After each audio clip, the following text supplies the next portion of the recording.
We're underway here in Oxford, and right away it's Edmond. She's sent the opposite direction by Saltemeyer and Bars. Here's a chance for the Rebels on the offensive end. Saltemeyer out of the middle, 1-0 Rebels.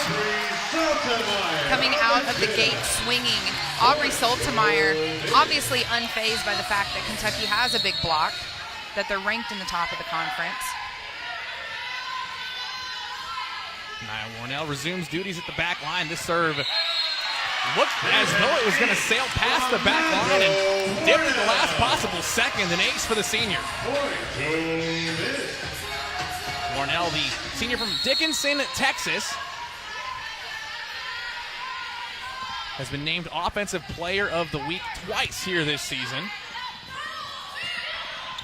Get a tip out of Paris, and now here's Lauren Thompson out of the back row, rolls it. It's an overpass, not dealt with by Ole Miss. There's Curry setting over her shoulders to Leah Edmond, who misfires, looking for the corner. It's a 3-0 run to start this match between the Wildcats and the Rebels.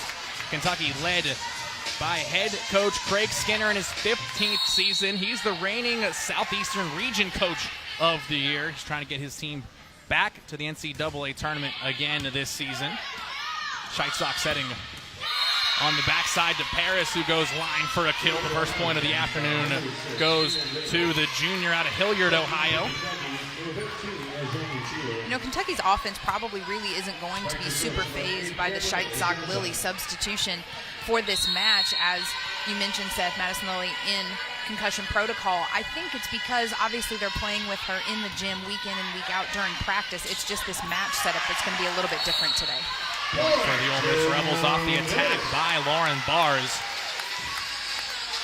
Truly a bummer not to see Lilly here this afternoon, because the matchup between the two setters would have been really fun to watch, and Kentucky has been a powerhouse program. Lauren Bars is starting to have some fun driving the Cadillac that she gets, throwing sets outside to Strout, Bear, Saltemeyer, Warnell, Mulkey, whoever it might be. Plenty of weapons for Ole Miss here this season. You said it. I think we've really started to see, especially in the last handful of matches, a lot of parity between offensive players for the Rebels. You've got matched pretty well. Match set distribution for all hitters, and that's been one of the things that I think has helped Ole Miss here in this kind of middle section, this heavy part of the season, is being able to distribute their sets and even the point distribution out. Edmond, the all-star at the back line, serving. There's Straub on the right side. They got a big bounce off the block. That's Stumler on the far side, coming out with a kill to get Kentucky back within one. Stumler from Floyd's Knobs, Indiana, was the player of the year as far as freshmen go in the SEC last year. One of those swings that when you watch, I wonder there, and tough to tell in the replay, I wondered if it didn't hit the antenna. There was no call from the line judge. Service error. Point. Stephen McRoberts has really turned the tide here in his 6th season at the helm. Previous stops at Central Arkansas and Tulsa. He's trying to get the job done here. His team picked to finish in the bottom 4 of the SEC, as you said, Brittany, but up towards the top. They were in the lead for the first 3 or 4 weeks of league play. Losses in consecutive matches to Texas A&M and on the road against Georgia. No slouches of opponents, but that tells you what the parity's like in the SEC. Absolutely. I think that it is important to note, especially if you're not familiar with play across the league, just how good those top 5 or 6 teams are. It really could be the difference between a missed serve here or there, or even, I hate to blame it on officiating, but it could just be a particular call or two that turns the tide of a game. We saw that with Texas A&M, a close, very, very close 5-set loss. Purcell serving, the senior from Leawood, Kansas. There's Zahn Teeler, freshman from Grand Prairie, Texas. She was a national champion and an All-American in track and field at the high school level. She'll side out with a cross-court swing here. It's a really nice swing there, and I think it's interesting you mentioned that she was a two-sport athlete at least. I feel like generally speaking, whenever you get to this level in the SEC, you tend to see athletes that primarily play one sport. They put a lot of time in at the club level and AAUs and JOs playing just volleyball, but to be able to cross-train like that, thinking of it in that way, track's such an explosive sport, and this volleyball, playing in short bursts, you know, a rally here or there might be a little bit long, but playing in short bursts is going to only help her, the fact that she trained as a track and field athlete. So back-to-back kills by freshman as Anna Baer puts one down. Lauren Thompson goes to the back line serving. Scheitzock pushing into the back row. That's a huge swing by Leah Edmond. Yikes, but it's still alive. There's Stumler going cross-court, and once again, Nicole Purcell is there. Anna Baer ends the rally, but off the antenna it goes. Both teams celebrated for the point, but that one, as you said earlier, you hinted at it, the ball cannot hit the candy cane antennas on either side of the net. That counts as a ball that is out of play, and that's what Baer did. Tell you what I like seeing, though, Anna Baer might have put more pop on that one ball than she has the rest of this season, and I would expect that the rest of both teams really to kind of respond that way throughout the remainder of this match. Saw Leah Edmonds start that off with a huge back row swing, and that kind of fires you, okay, this is how we're playing today. Time to, you know, take the big guns out and start hammering balls. Hallie Stumler, honorable mention All-American as a freshman. That's a point given away by the Rebels out of rotation here on that serve. Stephen McRoberts getting the explanation here. Players need to be to the right or left of certain players in rotation, or to the front or behind on the floor as well. And as the explanation continues to be received by Coach Mack. See where the Rebels may have been misaligned. If that seemed like German to you, fear not. These girls have been playing for years and decades, some of them, and obviously they still get confused. Suffice it to say, everyone has a spot they have to stay in until the opponent serves, and then they can move anywhere they'd like on the court.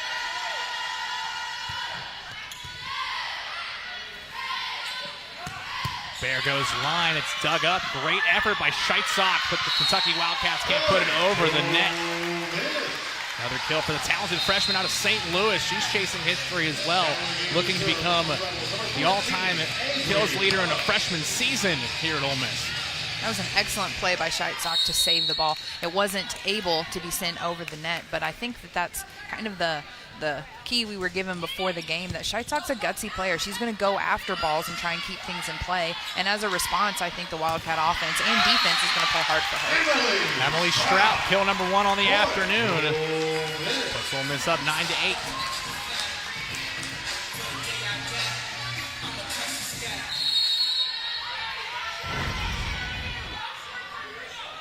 Nice approach there by Emily Strout. 4 solid hands put up on her. Kind of does a thumb-up arm swing and tools the block. Very similar to Leah Edmonds' kill there. She got up off the floor, saw everything in front of her, and goes off hands for another kill. We're tied at 9.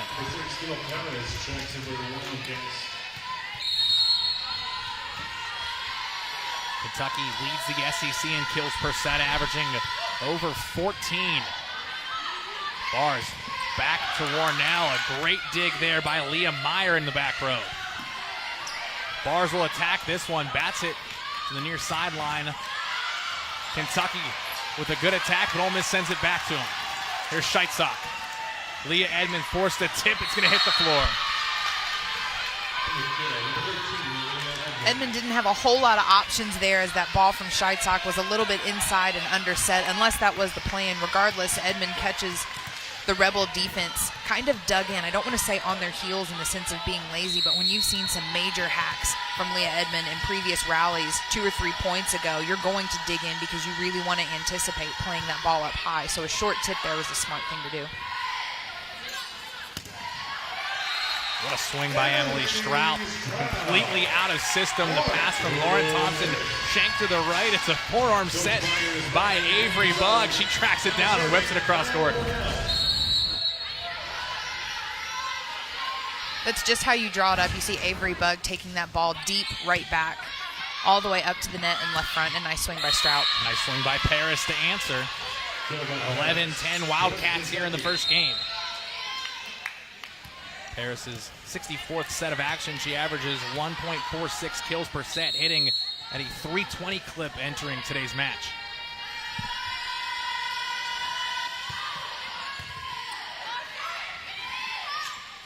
Straub again, block. Bars gets the first ball.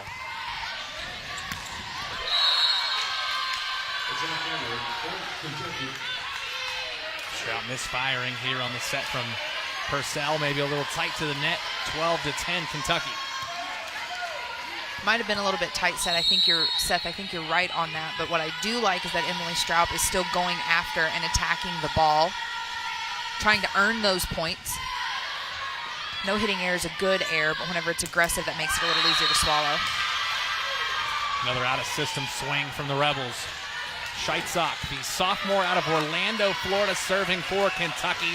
Appeared in 8 matches a season ago as a freshman. Before that, she was a 2-time state champion at Bishop Moore in the state of Florida.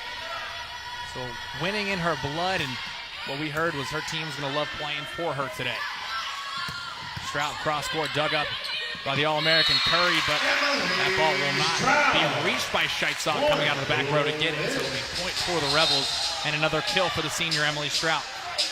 Sometimes, as you mentioned, that dig from Curry going a little bit awry. When your setter is serving, they're thinking they're going to serve and head straight into defense to transition onto the net. And if the dig doesn't go within, 4 or 5 foot radius, it can be really, really hard to stay in the system and track the ball down. What do you think about that swing, Brittany? I don't know that you can make a more textbook swing than that. Elbow up high, a really nice finish. Kentucky crashing to try and pick the ball up just doesn't work in their favor. I'd have a big smile on my face, too, if that was gift wrapped to me in front of the net. And then a block by Seltemeyer. She's loving life right now. 13-13. Talk about gift wrapped. The gift there, Aubrey Seltemeyer. Here you go, Leah Edmond. Take it right back. I love the way these two teams are playing, and they're going at each other hard. These are the matches, as a coach, you want your kids to play, but as a player, I've gotten chills a couple of times. It's so fun to play in matches like this because even if it's not going your way, you're getting better. Leah Edmond again, no answers from Ole Miss yet for the All-American. The Lexington, Kentucky native stays home, rewrites the history books. In fact, she was actually honored at her high school in Lexington, Kentucky, had her jersey number retired. Her family, her coaching staff and teammates all there to watch her receive that honor. Emily Straub off 1 foot. She's going to get fed again. This time, splits the block, but misses on the line. The point goes to Kentucky, 15-13. It's time for a TV timeout. We'll come right back with the rest of this exciting action between the Wildcats and the Rebels.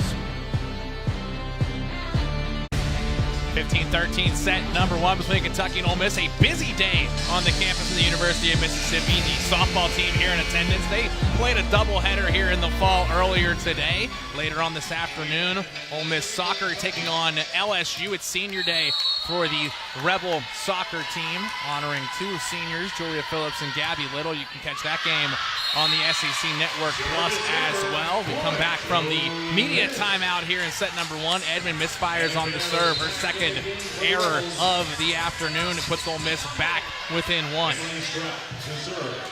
We talked about parity between players. Straub and Edmond both wearing 13, both big hitters for their respective offenses and active on the defensive side of the ball. Both can be a little bit unpredictable from the serving line.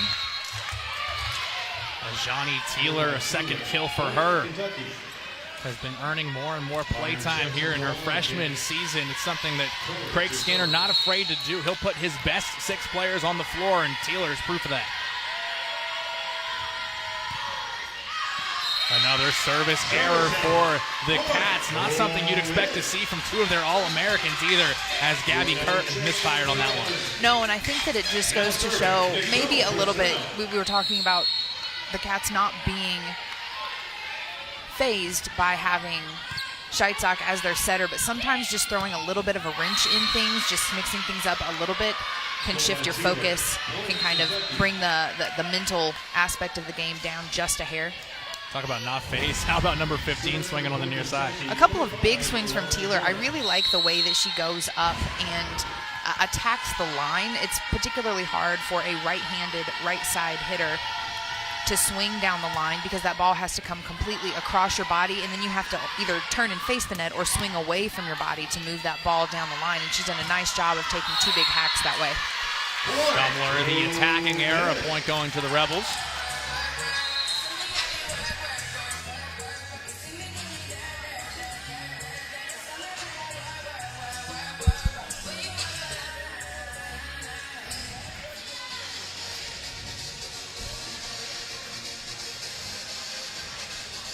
Bit of confusion on the floor here before substitution. Our scoreboard shows 17-16. The score in-house. There we go. Adjustment being made.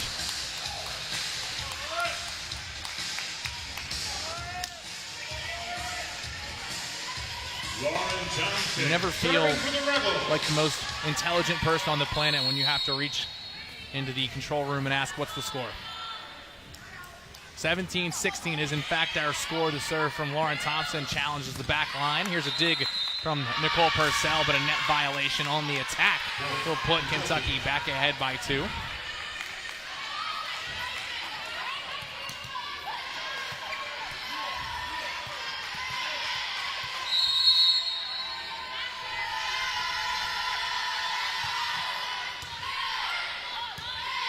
Forearm set out to Anna Bear on the near side.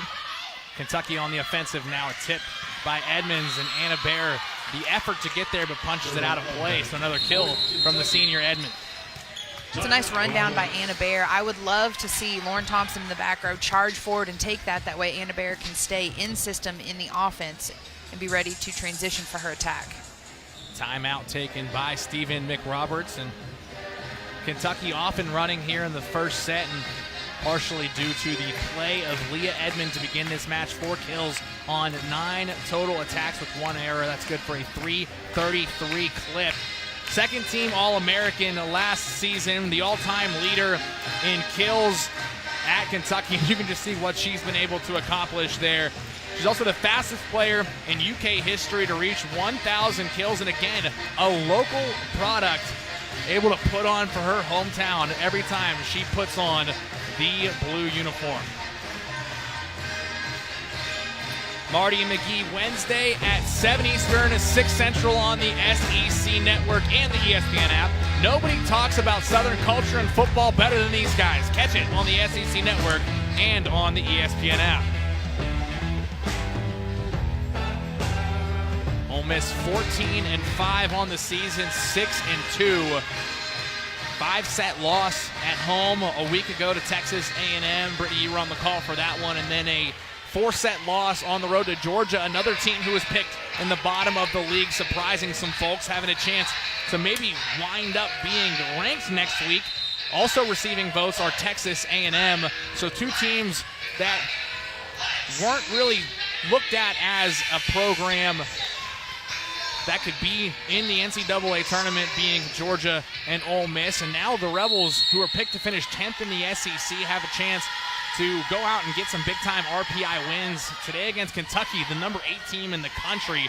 We'll see how they round out their season and whether they can get back on the right track after winning 14 in a row. I think you said it right there. It's kind of getting things back on track because those are notable losses. Those are good losses to the Texas A&M squad a week ago, and then in Athens on Wednesday night. They're good losses, but you want to see your team turn around and put up a fight against, as you mentioned, the number 8 ranked Kentucky Wildcats today. Yes, both Georgia and A&M receiving votes. Missouri in the top 25 at number 25. That was a win for Ole Miss earlier this season. First time they had beat a ranked program since 2010. Big swing out of Edmond, but it's blocked. She'll get another. This one rejected as well. You know who did it? Lauren Barr. She's letting everyone know. Big block there by Lauren Bars. We talked about setters with height and setters that block. Madison Lilly has put up 47 of her own block assists and solos this season. Timeout. Lauren Barrs on the other side of the floor able to add one there, and the enthusiasm and excitement to go behind it. Lauren Barr is a uber tough setter, 6'2", out of Nashville, Tennessee, and we were talking with her family before today's match. You have to wonder where she got tough. How about 3 older brothers who played Division I football? Brad at Penn State, Blake at Michigan, and Alex at Notre Dame. I mean, those aren't just any Division I programs. Those are all blue bloods. No, those are definitely not slouchy programs, and even if you hadn't said they played at Division I at those Power 5 kind of programs, I think just a girl growing up with 3 brothers, you're going to have to be a little bit tough. She's got 10 double-doubles this season. That's tied for first in the SEC. Barrs picked up number 10 on Wednesday. 28 assists, 12 digs in the loss to Georgia. Really enjoying running this 5-1. You see what she's done here this season and what she's done here this afternoon. 5 assists and a kill so far for the junior. I liked watching her on Wednesday night, caught a good portion of that match. She was a lot more active against the Bulldogs in Georgia. She's not done a whole lot here today. Tipped a few balls, but I would not be surprised to see her possibly sneak in maybe a triple-double this season.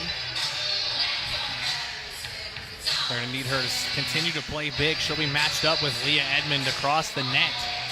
That setter versus usually your 0-1. It's a matchup that coaches like to have, as opposed to going up against maybe a right side who might have more of a vert, more height to them. But Lauren Barrs standing at 6'2". She's proven that she's able to get up and block a few balls here this season. Sure, and in the SEC, you have the ability to recruit, no matter what program you are in the SEC. You have the ability to recruit a setter with some height, and that's something that you're going to have.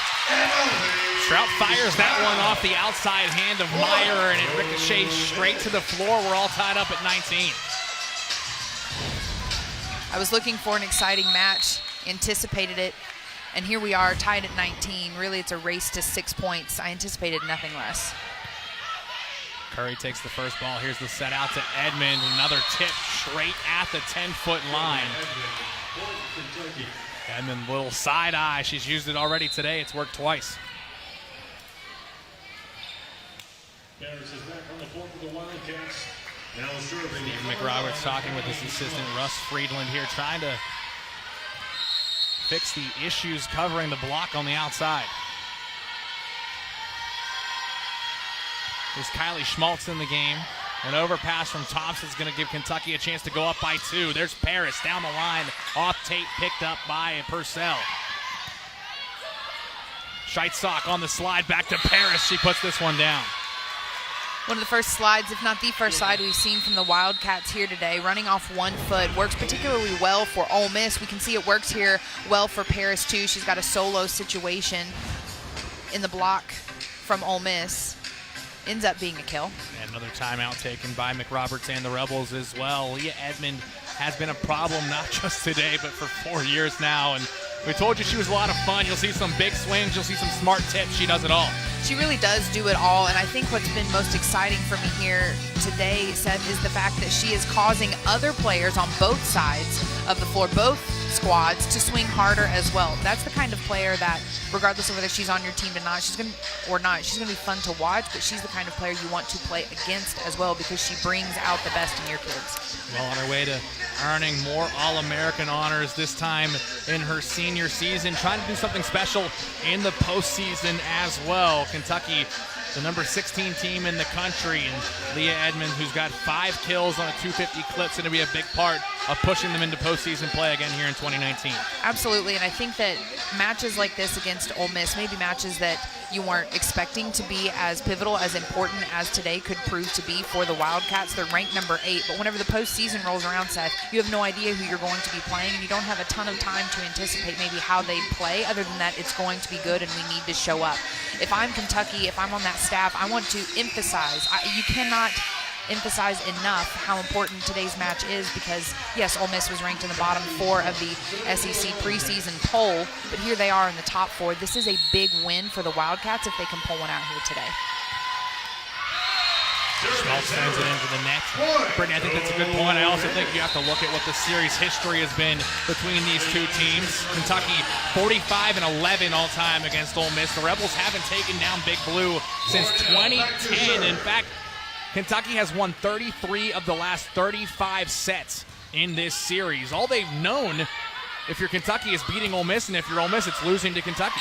Sure, I think that it could play really to the detriment of Kentucky if they don't show up here today. That's not to say that they haven't. They're certainly playing well.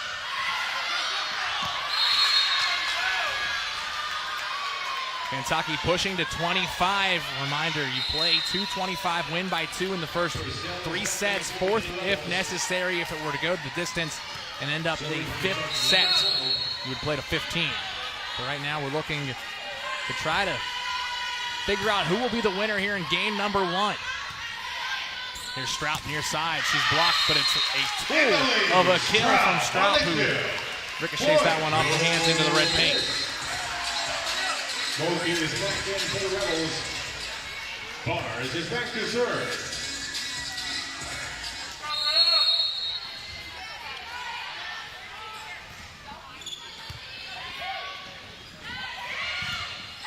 Teeler blocked, and it finds room in the back corner. 22-22. Teeler typically hitting on the right side. Out of this serve-receive rotation, swings on the left. That's the kind of ball that you just can't anticipate, and there's not a whole lot you can do other than try and pursue and run it down in that back corner. You can thank Aubrey Soltemeyer, or not if you're the Wildcats, for that big block. Scheidsock to Edmond on the right side, puts it down at about 7 feet across the court. Stroup a little bit tight to the net, not really giving herself a ton of room to go up and kind of pike or hollow out the middle of her body to press over. You've got to take away space, and you've got to take away the space you're supposed to against a player like Leah Edmond. Just talked about Edmond at the timeout. She's got 2 more kills from just a few moments ago. Uncharacteristic first ball from Purcell leads to a free ball for Kentucky. Scheidsock going outside to Stumler. Big approach. Kept alive by the Rebels, and then put down on the right side by Teeler. Set point for Kentucky. A few of the Ole Miss coaching staff and players looking for an overcall there. Anytime the ball touches the plane of the net, it is free for all, both sides of the floor. Ole Miss trying to run down and pursue. Kentucky able to go down and just kind of dunk the ball there. Schraub. She'll get another chance here. Tips this one. Curry covers. Scheidsock going into the back row to Edmond, a double contact called on the set.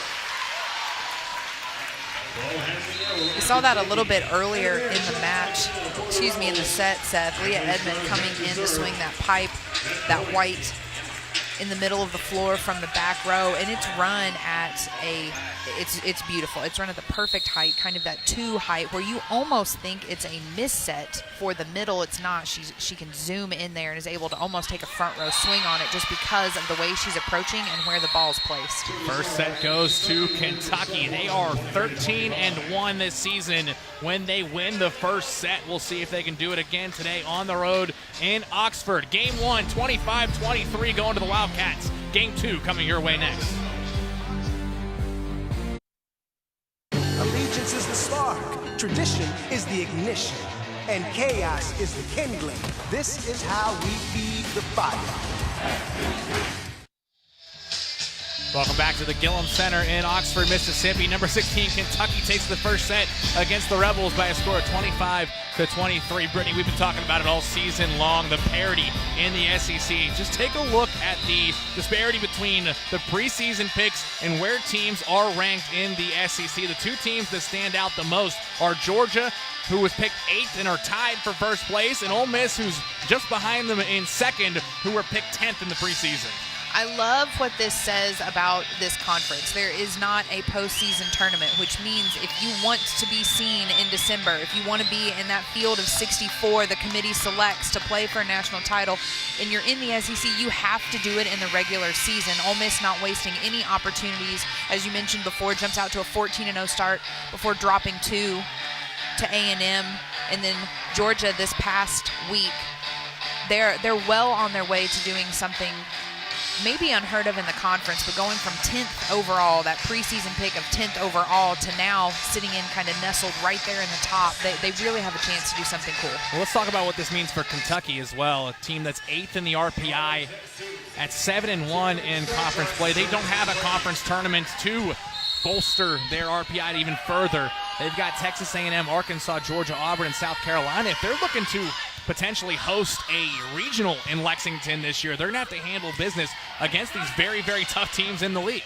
You're absolutely right, and I think it sets them up well playing Ole Miss where they've got Georgia coming up, as you mentioned, also tied for first here in that graphic you saw right before we started play here in the second set.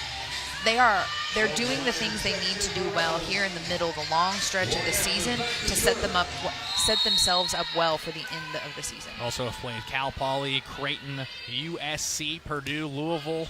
They've done a very good job scheduling here in 2019. First point went to the Rebels. Kentucky looking to answer here in game number 2, but Taylor unable to get the tip over the tape, so a 2-0 run to start this one for Ole Miss.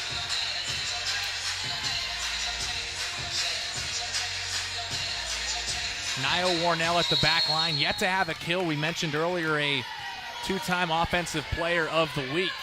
We'll see if the Rebels are able to find a way to get her involved with the big block of Kentucky in front of her. I think you said it there, just getting her involved. She's only had one total attempt in the match so far, and that is very unlike the Rebels, especially the last handful of matches where set distribution has been so even. Taylor makes up for the error on the tip with a big kill cross court. She'll send her senior teammate Edmond to the back line to serve.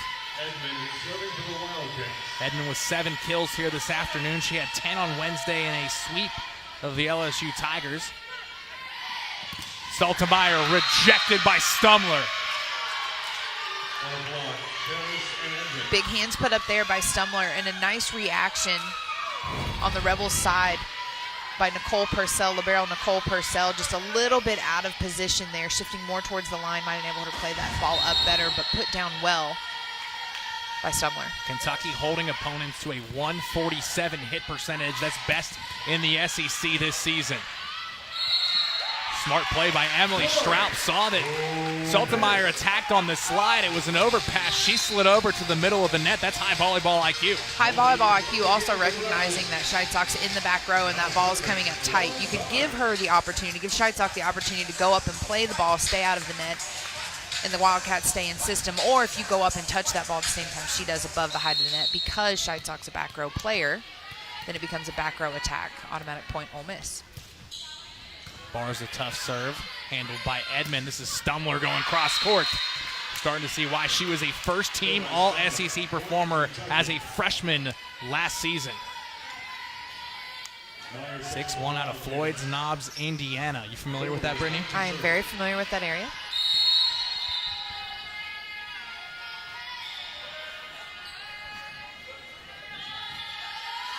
Here's Gabby Curry. She was a co-defensive player of the week coming into this week of action. Averages 4.38 digs per set. One of the best liberos in the SEC. She serves the other great libero in this match, and then Emily Straub comes down the line on the near side and rocks one off the block. Able to swing that ball a little bit line, but Meyer late for the Wildcats defense, sliding over, kind of trying to jump in that hole. You've got 2 options as a middle whenever you're late on the block, especially if it's a quick attack against a big hitter like Emily Straub. You either need to stand your ground and take up space that the defense can work behind you and try and compensate for the hole that you're leaving, or you have to be fast and jump in and press over. She tries to do the latter, and it's ineffective. Steve McRoberts opts to bring in a server for Emily Straub. It's Izzy Guzik. Rebels unable to return that one. Good effort, but not going to send it back to Kentucky. A point for the Wildcats here. We're all tied up at 4. Interesting choice here from Coach Mack and the Rebels. Emily Straub has been staying on the ground serving this year. She misfired to end set number 1.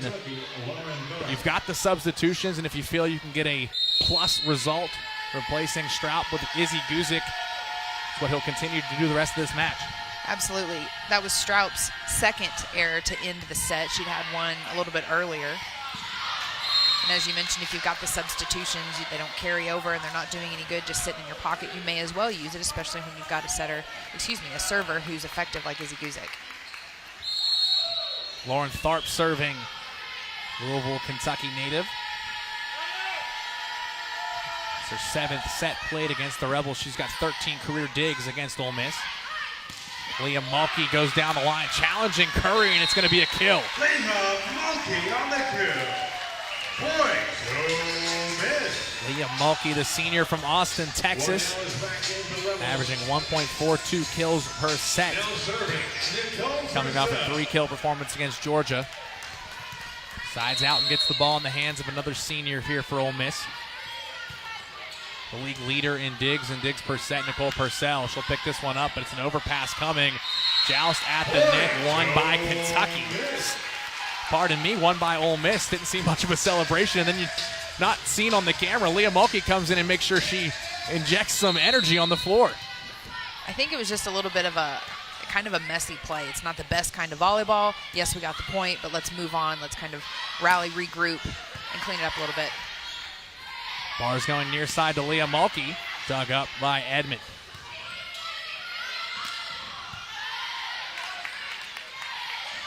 There's Nia Warnell. She's blocked.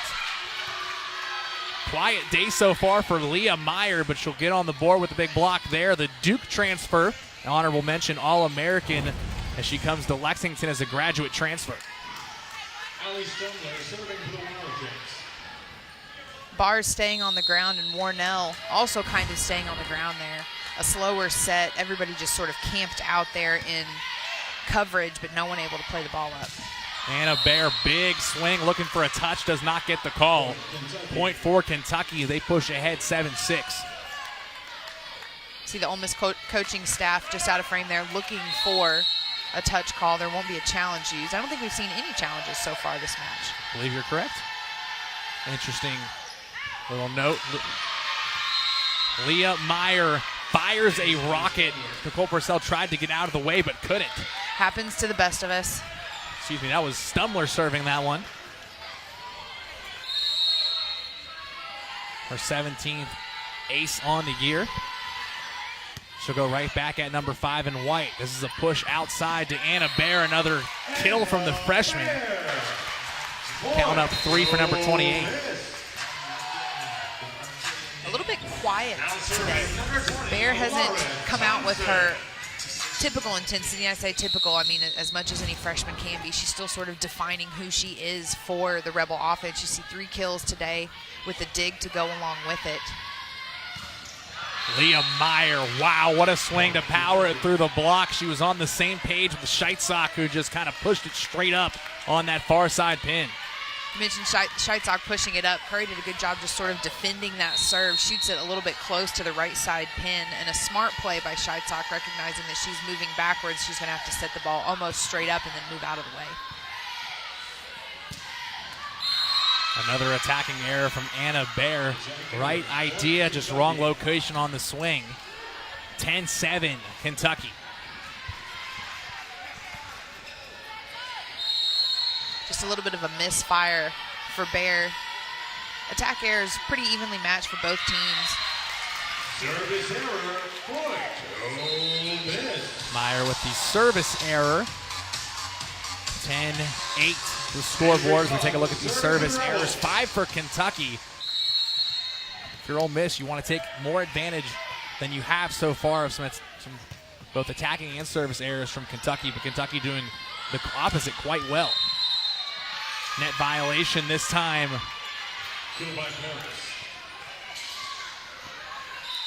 Haven't seen a point earned in a couple of rallies here so far, Brittany. Both teams wanting to settle back down and get back to playing the high level of volleyball you and I were talking about in the first portion of set number 1. Sure, I think that it's, I don't want to say sloppy volleyball because it's really not, but you can tell that the mental intensity has dropped off just a little bit.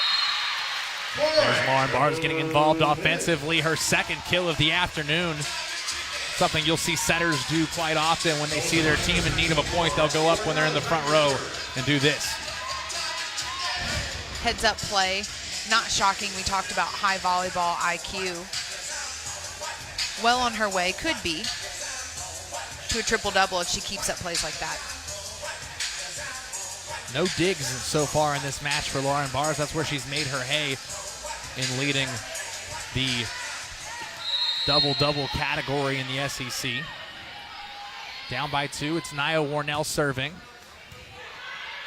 Scheitzok pushing it up to Paris. It's popped over by Curry. It'll find the red paint for a Rebel point.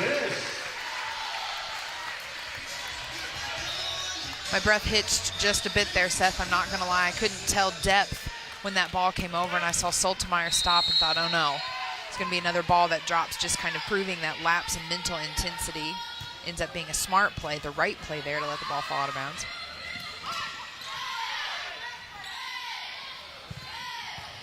Strout picked up by Curry. Here's a set to Edmond on the near post. Blocked by Aubrey Soltemeier. We're all tied up at 11 here in game number 2. This match has been back and forth. Soltemeier has been a player for the last 2 seasons that's really been consistent for the Rebels. Last season, a little bit kind of in a 3-middle rotation with Bailey Scott. This season, more so, just Warnell and Soltemeier. Finding her niche a little bit, I guess. Carry called on Lauren Bars.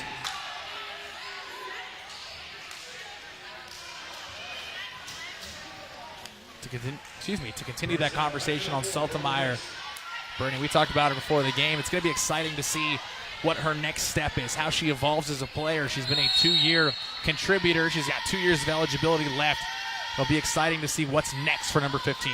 Yes, I would expect big things, and if I'm on the staff for Ole Miss, I'm really going to kind of drill into Soltemeier the importance of taking that next step in the offseason, and then in the summer, even in her own time, staying in the gym, getting contacts on the ball, looking for ways that she can not change her game. There's nothing wrong with it, but ways that she can evolve with the senior Niall Warnell graduating in front of her. She's going to be expected to step into that M1 position.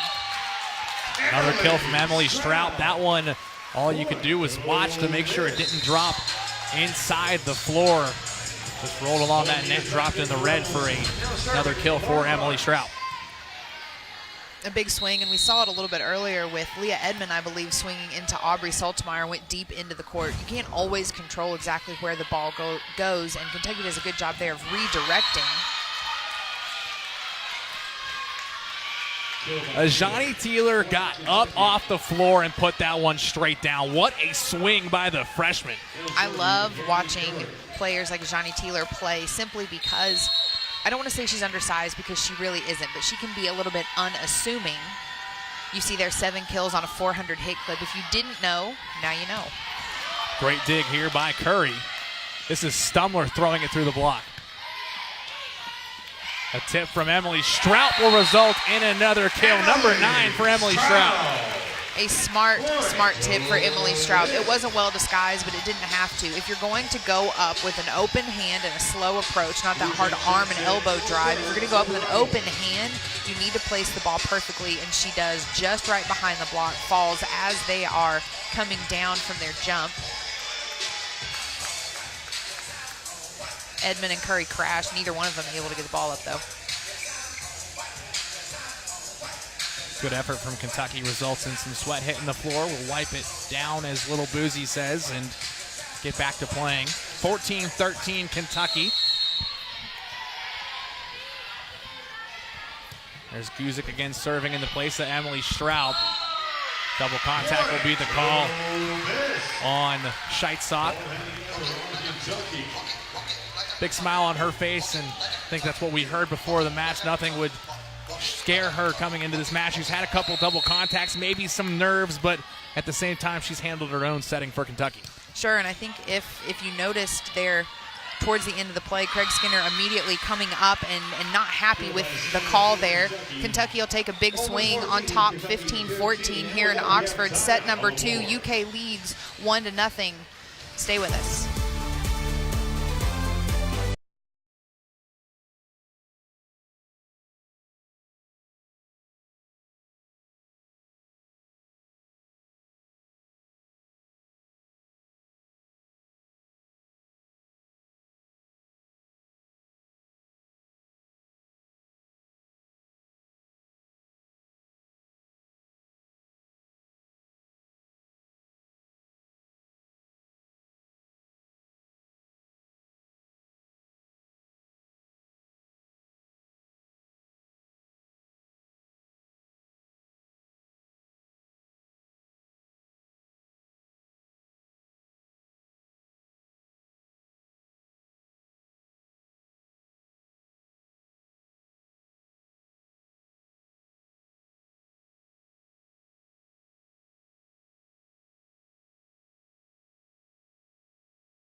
Go back to the Gillum Center on the campus of the University of Mississippi. Game number 2 between Ole Miss and the Kentucky Wildcats. It's a close one, 15-14 in favor of the number 16 team in the land. Big Blue looking to go up 2 games to 0. It's been a conversation of Ole Miss feeling like they belong here in the SEC, and set number 1 was 25-23. Set 2, 15-14 so far. They would love to turn the tide on what's been a Kentucky wipeout over this series history, and if they can take a set, you have to believe that'll continue to create some belief on who and what they can beat the rest of this season. Absolutely, and I think, the thought in my head before this match started was you've got a little bit of a been here before mentality for Kentucky, so maybe that gives them the edge. Ole Miss obviously playing hot right now, but this is a big win for them for a multitude of reasons. Getting the win, obviously, against a top 10 nationally ranked opponent is only going to bolster their RPI, gives them a better shot at the end of the season, looking at that field of 24 in the NCAA tournament. But what it does more than that is proves to themselves that they belong in that conversation. They are a team that can be talked about on the national stage. Another double contact called on Scheitzock. And then a put down by Nia Warnell off the overpass. And just like that, Ole Miss leads at 16-15. Ole Miss doing a lot of little things right here. Nicole Purcell putting smart balls in play, forcing overpasses like that one that give Nia Warnell, middle blocker for the Rebels, the opportunity to go up and just redirect the ball back to the floor. There's the slide from Meyer. She's starting to heat up. A little bit of a hesitation between Bars and Straub there in the back row. Straub has a tendency to get pulled into the floor on defense, and that's not a knock at her as an offensive player, an offensive-minded player, and one that is part of the offense no matter where she is on the floor. She's got to stay in a position and be ready to approach.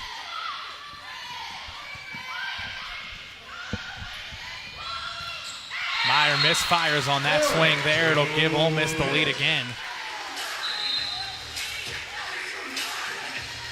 Right idea on the swing by Meyer, just a little bit too far off the net to turn the ball that sharp.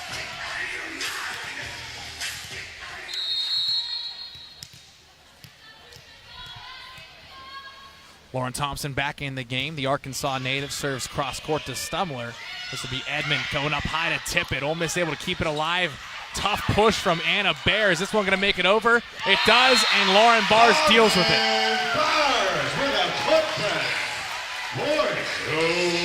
Unconventional, but it works. It really is. I'm trying to think of the best way to put what happened there. It was a lights-out play by Kentucky to keep the ball up off the floor. Lauren Bars staying at the net, rejects it. There'll be a challenge on the play by Craig Skinner.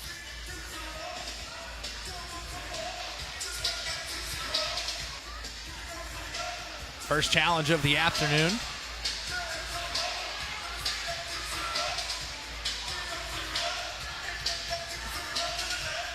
Remember, each team gets 3 challenges. Stephen McRoberts issuing a plea to our up official that Kentucky was in the net. They were looking to see if there was a player in the net throughout this rally. We'll see what. Lauren Barr is definitely not in the net there.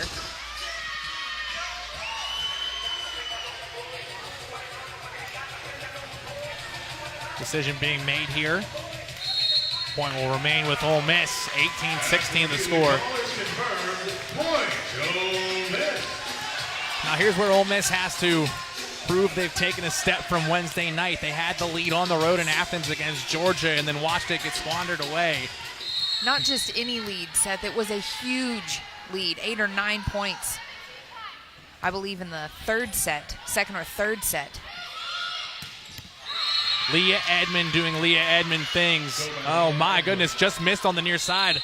I thought she hit the line. Instead, a point goes to Ole Miss. That could have been a momentum changer.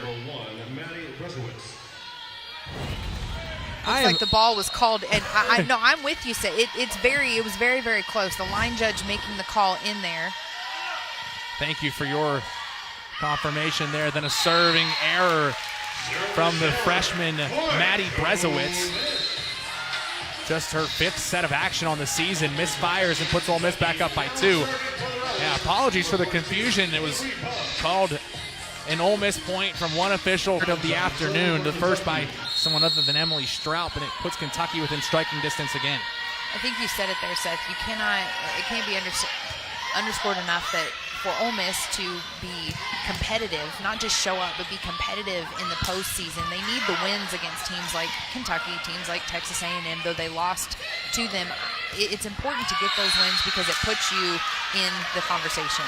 It's important on a number of levels for the team mentality because it gives you a little bit to work on. You feel like you belong there. You know you can do things capable of competing in the postseason. We just showed you Emily Straub. Why don't we go ahead and show you the other 13 here. Leah Edmond, the All-American, doing special things. She matches Straub kill for kill so far today. Both of the 13s have 10 kills, and this is what you get with a player like Leah Edmond. The smart swings, the smart tip, the powerful swing. She's got the full arsenal. She does have a full arsenal, and I joked before the match in the opener that numbers were going to be important, watching 13 to get big kills on either side of the floor, and that's proven exactly true here today. 2019, the Ole Miss lead. I believe in the first set it was 19-19 at this point. Leah Edmond has her 10 kills just like Emily Straub.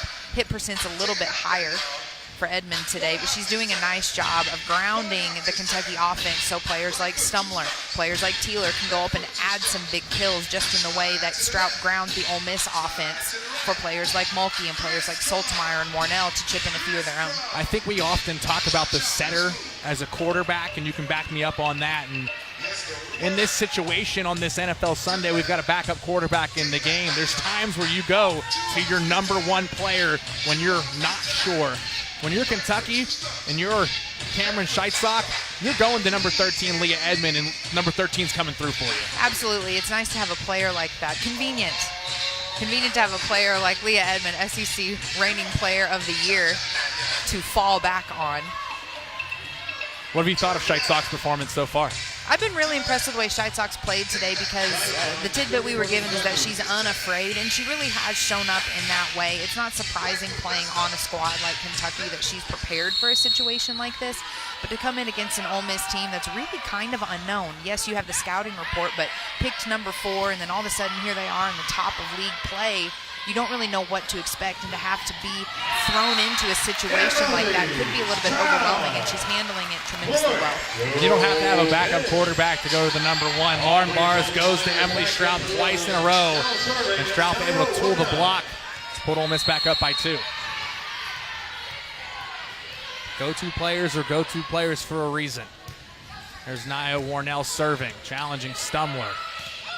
Looping swing from Leah Edmond. Right back out to Straub. Another kill for Emily Straub. Her 12th of the match gives Ole Miss a 3-point lead. A great set by Lauren Bars. Kentucky kind of sitting on that because Soltmeyer didn't transition and Bars is in the front row, so there were 4 hands out there waiting for that Straub attack. I'm not sure if 6 hands would have been enough. She's a really, really smart hitter. Soltmeyer goes over the tape and impedes Scheitzock's ability to set that ball.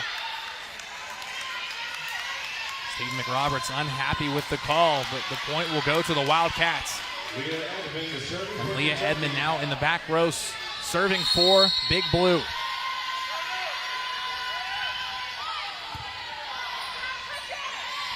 Lauren Bars goes up and puts it down. 23-20 Ole Miss. I was worried that ball might clip the tape and not go over. That's the perfect time for Bars to set that ball. She is pulled off of the net. She's pulled over towards left front. Block is going to be assuming she will take that ball outside. They'll send their middle over. Ready, set, jump. Get a nice block on Emily Straub.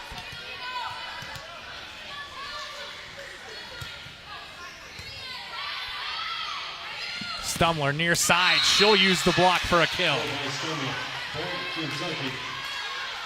Literally going down swinging if that's the way this set is going to turn out. Ole Miss has to keep their foot on the gas, get a side out here, and then push for that set point to 25.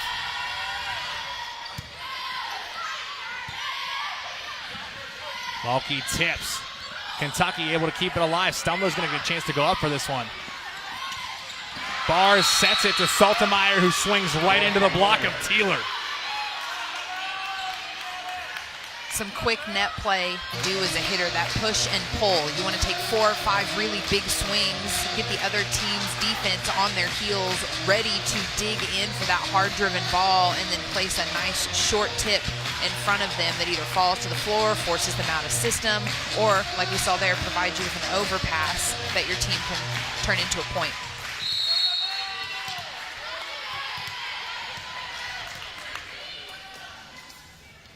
Straub serving. Here's Teeler dug up by the setter Bars. Anna Baer tracks it over her shoulder, swings down the line. She'll take Scheitzock out. Stumler's going to track one down. Go off fingertips. It's picked up by Purcell. Bars setting back to Leah Mulkey.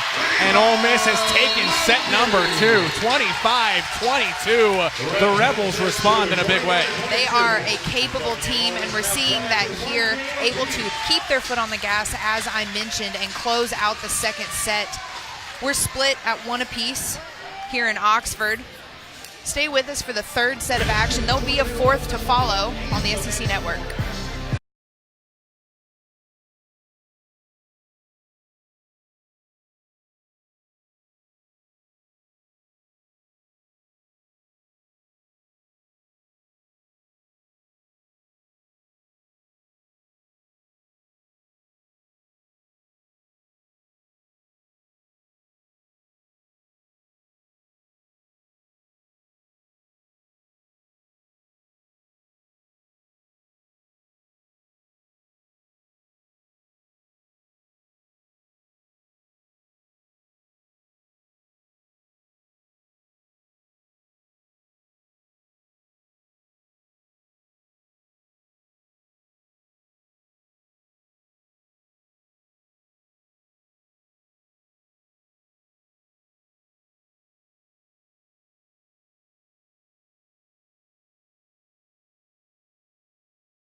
True South Season 2 begins September 1 in New Orleans, as it should, at 2 Italian Corner stores. Now, Eventually bring home an 8th SEC title in program history. The Rebels picked in the bottom 4, 10th out of 13 in the SEC, and they're tied for second place currently with a chance to try to jump back up into first place with a win here this afternoon. Nia Warnell serves, puts it in the net. First point of game number 3 belongs to the number 16 team in the country, Kentucky. We'll see if they're able to utilize that and go on a run early on to try to answer what Ole Miss did in game 2. Total of 10 service errors between the two teams. There's Cameron Scheitzock. If you weren't with us at the beginning, no Madison Lilly today, who is out with a concussion. She's in concussion protocol from an injury she sustained against LSU on Wednesday. A 3-0 win for the Wildcats. Emily Strout taking advantage of a swing on the near side. She's got 12 kills.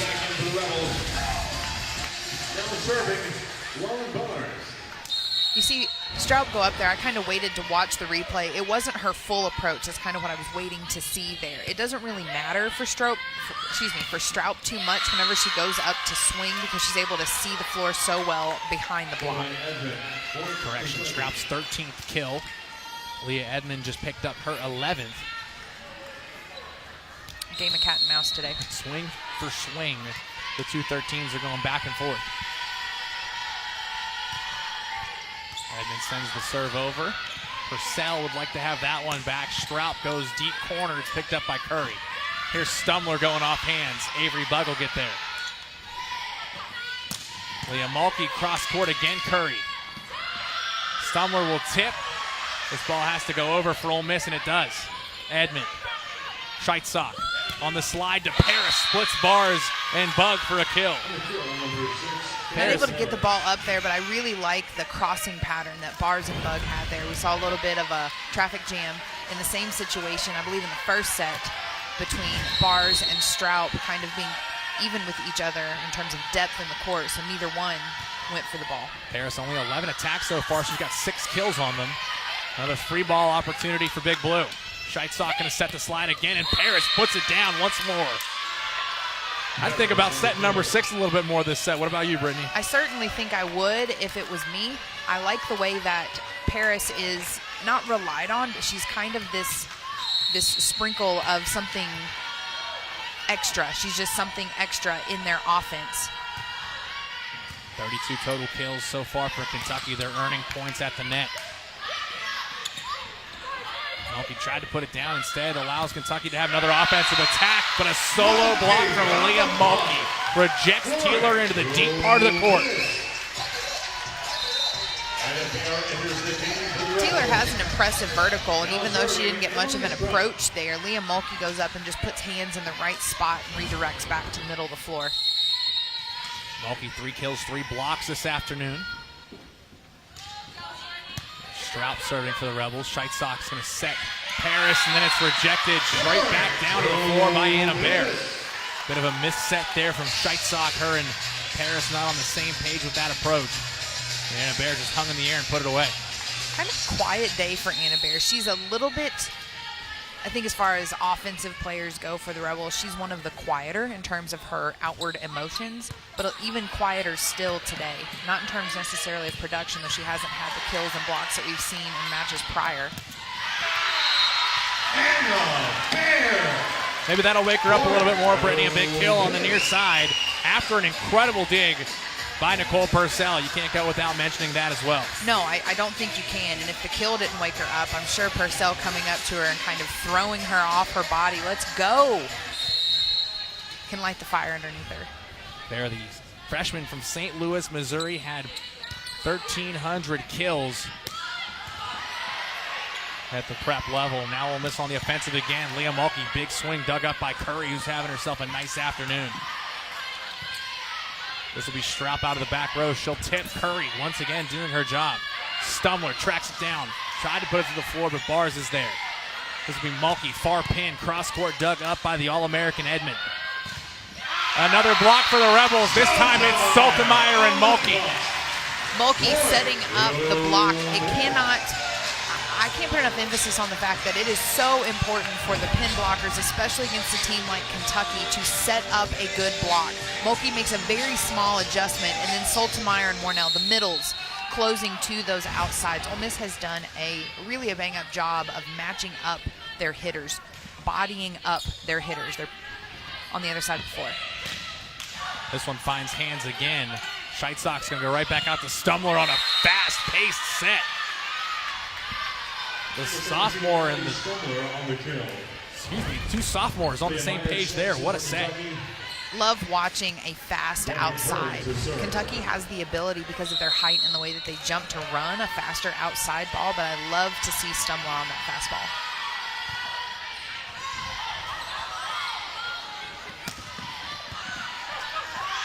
A block from Teeler. She's having herself a day as well. You talk about freshmen with energy. She likes to celebrate when she earns a point. Rightfully so, especially when it's a play like that. 5'10" freshman out of Grand Prairie, playing on the right side, averaging north of 2 kills per set. She's got 7 on a 2:31 clip here on this Sunday afternoon. As Curry fires the serve into the net, sending things right back to Ole Miss. We're all tied up at 6. Curry from Buford, Georgia. An honorable mention All-American. She's got a couple service errors in this one. Kentucky's got 7 in the match. Scheitzock going back out to Stumler. Another fast-paced approach.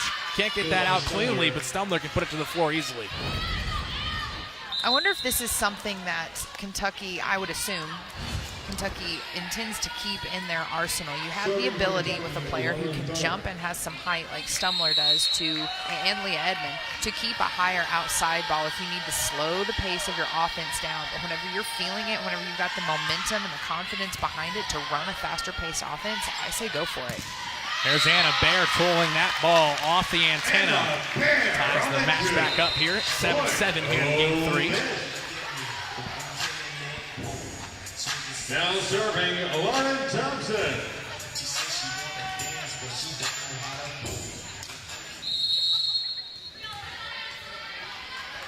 Here's Lauren Thompson serving. Sophomore from Springdale, Arkansas. A joust won by Scheitzock. We talked about her height difference between her and Madison Lilly. No issues there going up against the senior middle for Ole Miss. Not to play, or maybe to play devil's advocate. Height, as I've learned, is not the most imperative thing when it comes to a joust. You want to be the last player to touch the ball. You have to have a little bit of strength there. It's important for a shorter outside, as I was, to remember things like that. Stumler, another ace in this match. That's her 3rd of the afternoon. She came in with 16. She's got all 3 for Kentucky here. Bare knuckles one across court, misfires. Kentucky on a bit of a run here. Some tough serving, I think, a key part of this run for Kentucky, but Ole Miss also kind of falling off the serve-receive side of the ball here. Bars is going to attack the second ball. Stumler will set Edmond on the far side pin, and she'll get another kill. Number 12 for Leah Edmond. Timeout taken by Ole Miss. The Wildcats looking to get another win up on the board. They've got a 4-point advantage here in Game 3. We'll return to the Gillum Center with the rest of the action here between the Wildcats and the Rebels. 11-7, Kentucky leads Ole Miss here in game number 3. About to get action back underway with Kentucky up by 4 on a 4-0 scoring run. Behind the serving of Allie Stumler, the talented sophomore.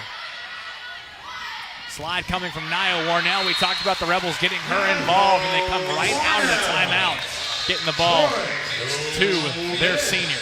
I think that's going to be key here as the Rebels continue to march down the line towards possibly a win over the Wildcats, is moving away from, or rather adding to, the Emily Strout offense that the Rebels have going today.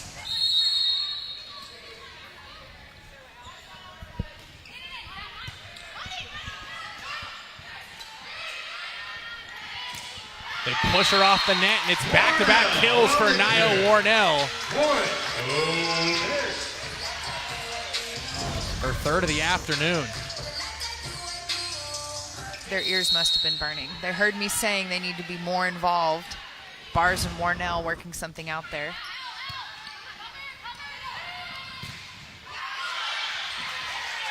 Great effort from Bug and Thompson. Here comes Kentucky again. This one's Edmond once more. It's not going to be sent back. Another tip for the senior. A hard situation when you have a player like Leah Edmond in the front row. Really, this could be said about any of the Wildcat players, not just Leah Edmond, but Ole Miss running a perimeter-style defense where Lauren Thompson, that right-back player, is pulled further down the line. But there have been a lot of tips that have fallen behind those blockers, the pair of blockers for Ole Miss. That if that right back defender could take a step or two up and be willing, be ready to play balls with their hands, hard-driven balls with their hands, I think we would see as many tips falling. Strout with 2 attacks on that rally. The tip led to an overpass that she went up and put down for her 14th of the match. Scheitzock's going to go to Paris in the slide. She'll tip a diving one-arm pop-up by Bug. Strout's going to go off hands. Scheitzock's going to go on the slide to Paris again. It's picked up by Thompson. Strout tips. A net violation, not something you want to see if you're head coach Craig Skinner. An easy ball was coming over the net, and instead you give Ole Miss a point. They're within 1.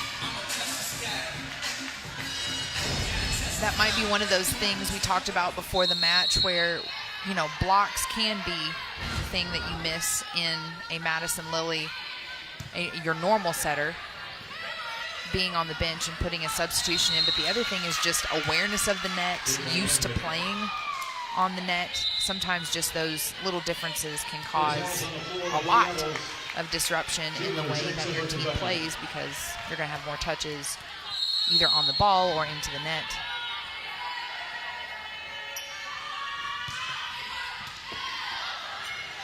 Here comes a free ball. Purcell pops it over. Edmond, the first ball. Scheitzock's going to go right back out to her. Powerful swing down the line. Kentucky back up by 3. Edmond turning it on. I love a good line shot for an outside. It's just pretty. Kentucky's outside's playing with some pace in this one as well, as you see Edmond with 15 kills, tied with Strout to lead all hitters. Slide for Saltemeyer. She'll tip over the block. Scheitzock's going to go right back out to Edmond. It's dug up, and it's going to stay in play. That was Lauren Thompson. Then out of the middle comes Paris. Flails one into the center of the court. 15-11, Kentucky. The initial ruling was a Kentucky point. 15-11 is what our scoreboard says. This is broken out into the Macarena here.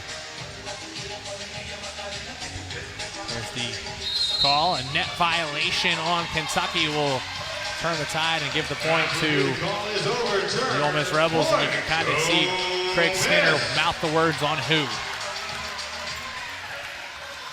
I'm a bit shocked to see that overturned.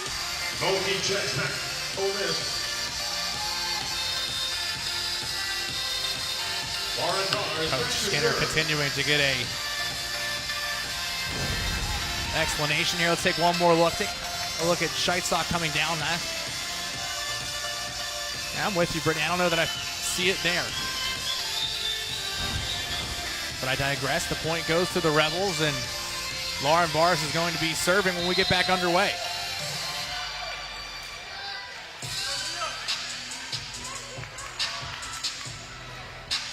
So the score 14-12. Our first 2 sets have been decided by 2 and 3 points. As you can see at the bottom of your screen, a yellow card has been issued to Coach Craig Skinner. At least in Might have been one of the assistants. At least in the direction of the coaching staff, correct. Yellow cards, just warnings. They don't, let's say they don't mean anything. They are a warning. Sometimes it's nice to get those cards. Not that a coach would always do that for this purpose, but you fire your team up a little bit. Okay, so some oppression from, perceived oppression from the lines crew or the officiating staff. Okay, this is how we're going to respond. A rallying against a singular force.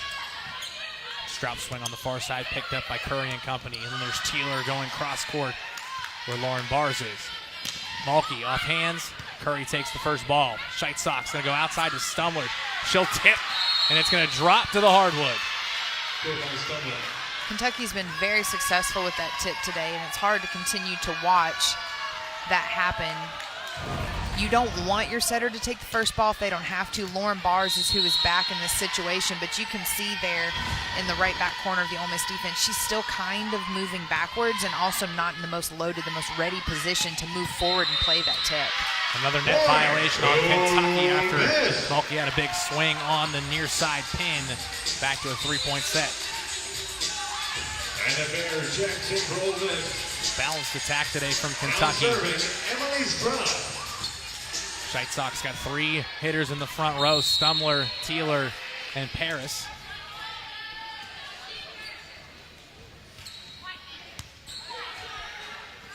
This is Stumler, dug up by Straub, and then Teeler goes up and goes over the tape illegally. A free point for the Rebels. Illegal because you have to wait until that ball comes into the center plane of the net. Looks like Teeler there, the ball not quite approaching that. It's an invisible pane of glass that extends from the net all the way up to the ceiling. That's a perfect angle there. You can see Teeler goes up and reaches onto the Ole Miss side of the floor to touch the ball. Stumler, another kill. She'll tool the block, and she's on fire as of late, pushing her way towards double figures. 17-14 UK.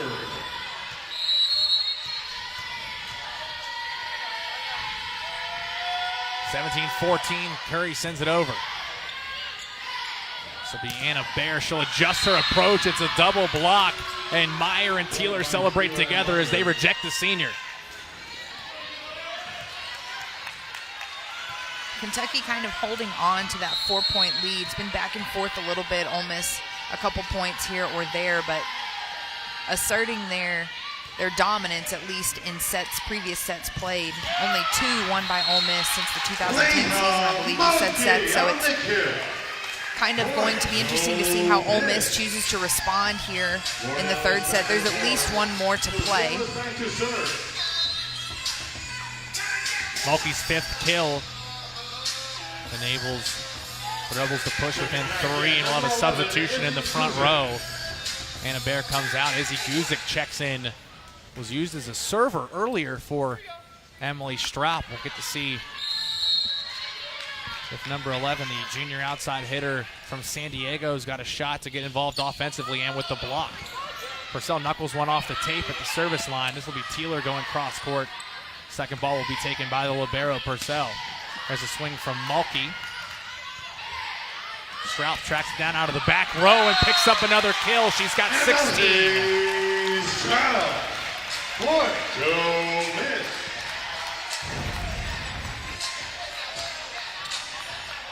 Great swing there by Emily Straub. Smart swing, too, because she's moving kind of out of position. The ball wasn't put exactly where she expected it. Purcell taking it over her shoulders, behind her body.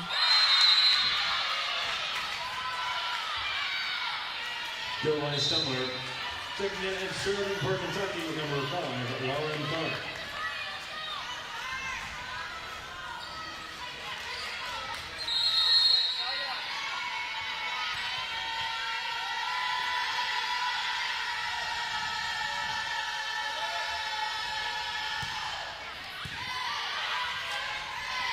There's Warnell, picked up by Curry.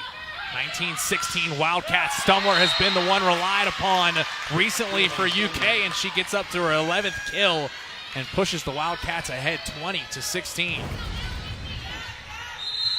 Excellent job by Stumler there to keep the ball in front of her hitting shoulder, her right shoulder, out of system. That's even more important, so you can keep your eye on exactly where the block is and what the defense on the other side of the floor might be giving up.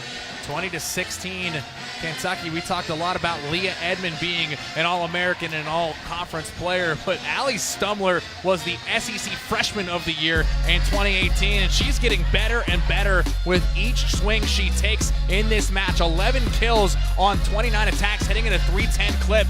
Kentucky fans get to see her for the next few seasons, and she's showing them why she's going to be something special. Something special, and she's so exciting to watch. She's got a ton of energy. Sometimes as a freshman, I think it can be a little bit intimidating, one, to step into your college season, your career, but two, into a conference like the SEC, and Stumler appears entirely unfazed. I love watching the way that she explodes to the ball. She's taking hacks every time she goes up to swing. The things that'll be interesting to watch evolve over the next few seasons will be how she chooses to respond whenever the team may be relying more heavily on her or when things aren't going her way. Those are sometimes the things, the intangibles that you can't exactly predict whenever a freshman steps on campus. Yeah, she did it big last year. 2.4 kills per set on a 229 clip. Was the freshman of the year in the SEC, first team all SEC, AVCA, all region, honorable mention. Tomorrow we'll bring you Thinking Out Loud with Greg McElroy and Marcus Spears. They'll break down the weekend on the gridiron and talk about the hottest topics for the coming week. 7 p.m. Eastern, 6 Central on the SEC Network and the ESPN app. It's Thinking Out Loud with Greg McElroy and Marcus Spears. Those two guys on a collision course for the number 1 and the number 2 team in the country. McElroy, an Alabama grad, Spears, an LSU guy. They'll be taking on each other next weekend. 2 weeks. One of the 2 weeks. We're doing volleyball game here. I'll get the facts right later. Scheitzok outside to Stumler. Tools the block for another kill. Right on cue, number 12 for the sophomore.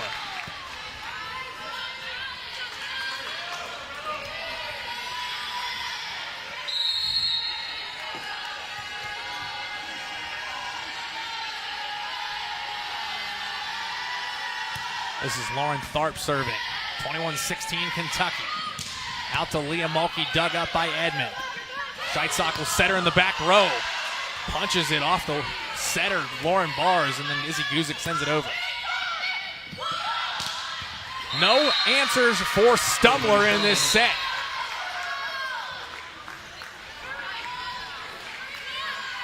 And we've got another card issued to a bench. Stephen McRoberts picks up a yellow.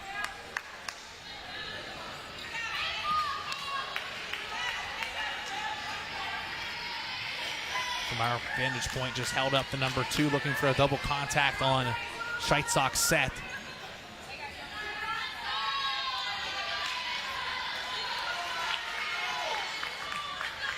We'll see if Ole Miss is able to respond now. 22-16 Kentucky, their largest lead of the set, if not the match.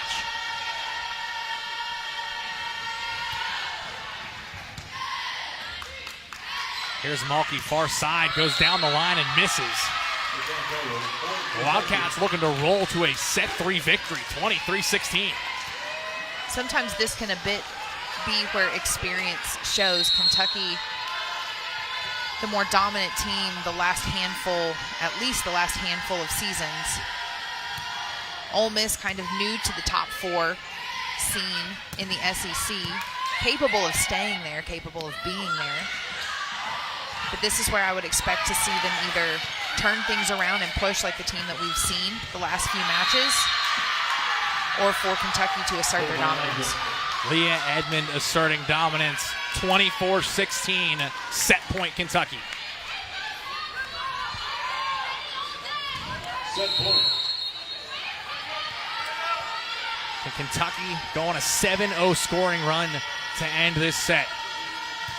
The serve from Tharp.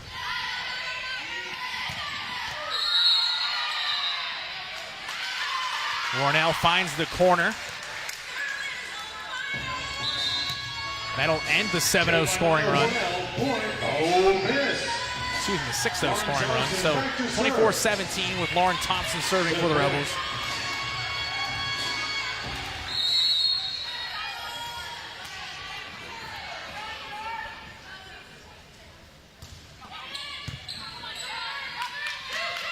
Stumler.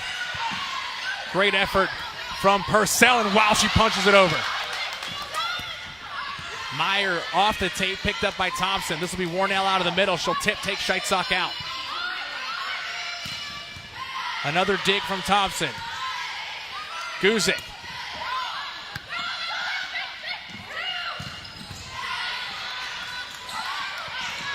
What a rally. Here we go, Stumler again.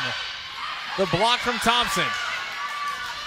Back row to Edmond. Guzik diving effort to keep it alive. Thompson out of the back row. She'll roll it. Scheitzok going on the slide to Meyer, who goes down the line with a rocket.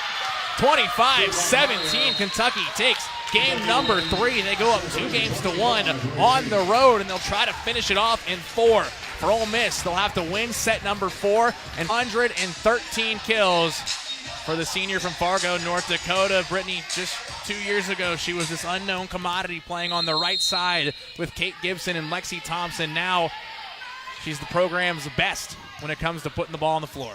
She really has. Puts the ball on the floor, and she's kind of put the team on her back the last few seasons. We've seen more even offensive production from other Rebels, Soltemeyer, Warnell, Mulkey, Bear this season as a freshman, but we have been, this has been the tale of Emily Strout for the last handful of seasons, and it's a deserving honor for her to hold that career record. This time she's roofed by Kendall Paris.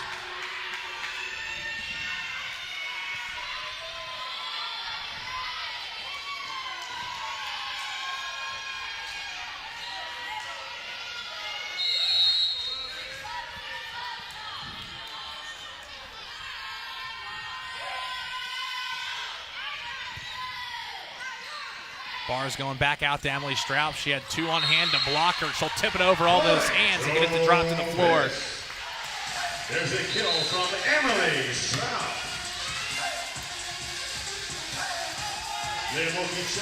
Emily Strout has, I'm trying to find the right words to kind of get across exactly what type of honor this is. She holds tons of records here at Ole Miss, but to do what she has done here in 3 seasons, because while she was on the floor as a freshman, she wasn't a producer for the Rebel offense. To do what she's done in 3 seasons is simply astounding. It really is.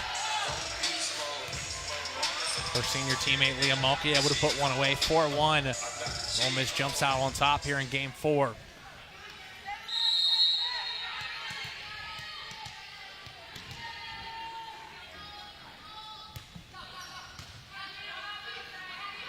Here's Stumler on the near side post. It's tipped.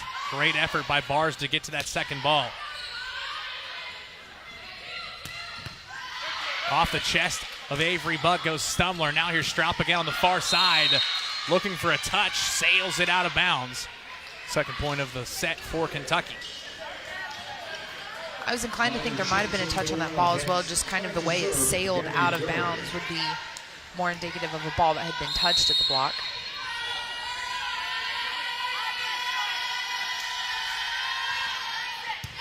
Tough serve there from Curry. Back set to Strout. No touch at the net. An attacking error for Strout makes it a 1-point game here in set number 4.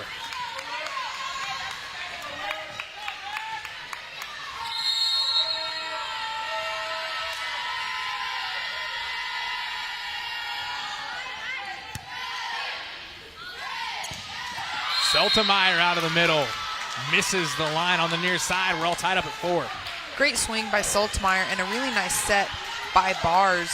Some of that spatial, that court awareness that we were talking about a bit ago, just that evolution of play that I think Soltemeyer is going to need to have between sophomore and junior/senior seasons. Another block from the Rebels at the net. And then Teeler goes off Mulkey's hands, and it ricochets to the near side antenna.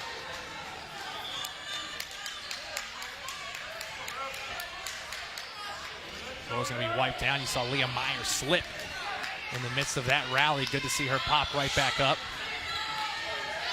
Wildcats on a 4-0 scoring run, and they'll keep the ball in the hands of Gabby Curry. Honorable mention All-American, was the libero of the year in the SEC a season ago. With her and Madison Lilly will be competing with Team USA in the Pan Am Cup. Leah Meyer right in the middle, sends it the other way. Kentucky continuing to roll at 6-4.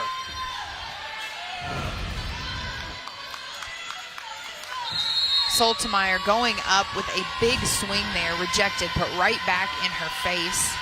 Stumler doing a nice job of closing the block to Meyer.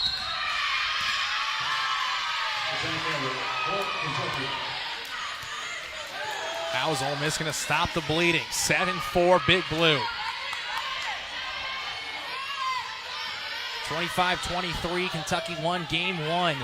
Ole Miss won the second 25-22. Then it was all Kentucky, 25-17 in the third set. Now they're on a 6-0 run, looking to end it in 4. Curry floats one over.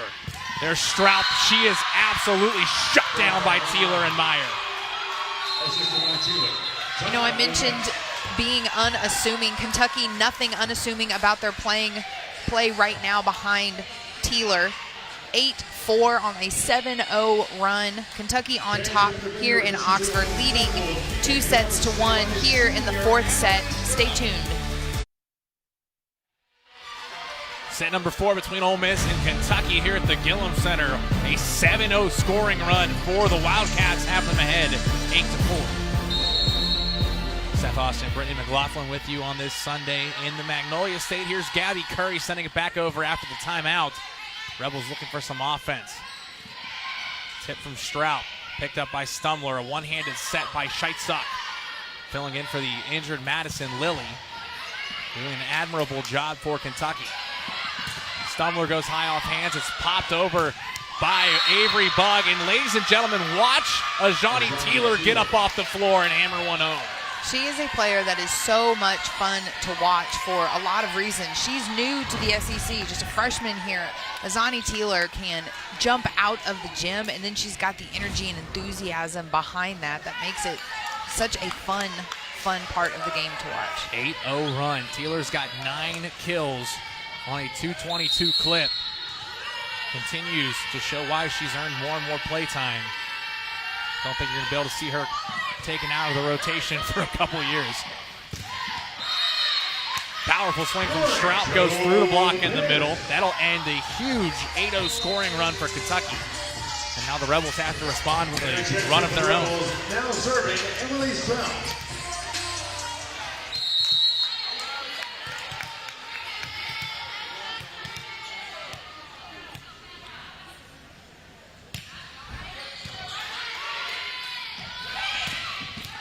Stumler another kill as she goes right down the middle of the floor. Serving for Kentucky, number 1, Lauren Dunn.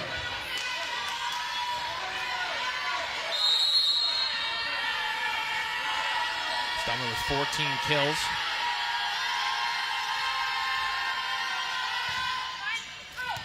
Good job by Emily Strout checking that one as it sails out of play. And he's gone checks in for the Rebels. Back to serve, Nicole Purcell.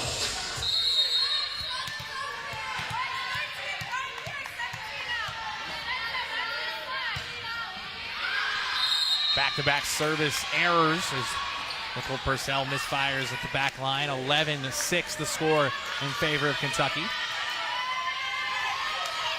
You know, it's a team like Kentucky that's such a high offensive production team. They're going to earn a lot of points because of that. They're going to have a lot of kills. If you want to be competitive, if you want to stay in a set, stay in a match with a team like Kentucky, you've got to do the little things that you can control, that only your team can control, like serving and points. On the block. Point to miss. Lauren Thompson serving for the Rebels. Bear a big block to get the Rebels back within 4.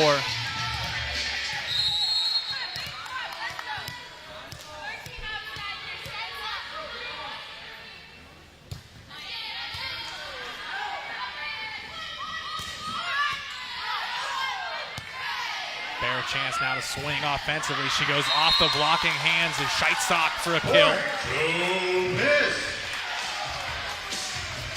Challenge coming from Coach Craig Skinner. Kentucky will challenge the goal on the play. Looks like they'll be challenging whether the ball. They just go out there with the talent they had, a few new pieces, and they're surprising everybody in the SEC. I think that just goes to show that sometimes it doesn't matter. Well, not sometimes. It really doesn't matter what the preseason polls say unless you play to the number. And Georgia, Ole Miss, 2 teams who have not played to that number and are having stellar seasons. Back to within 3 are the Rebels after Lauren Bars goes up and dumps it.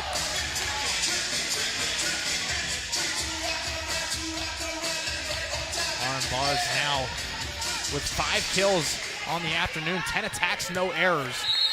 He's also got another double-double, 27 assists with 10 digs.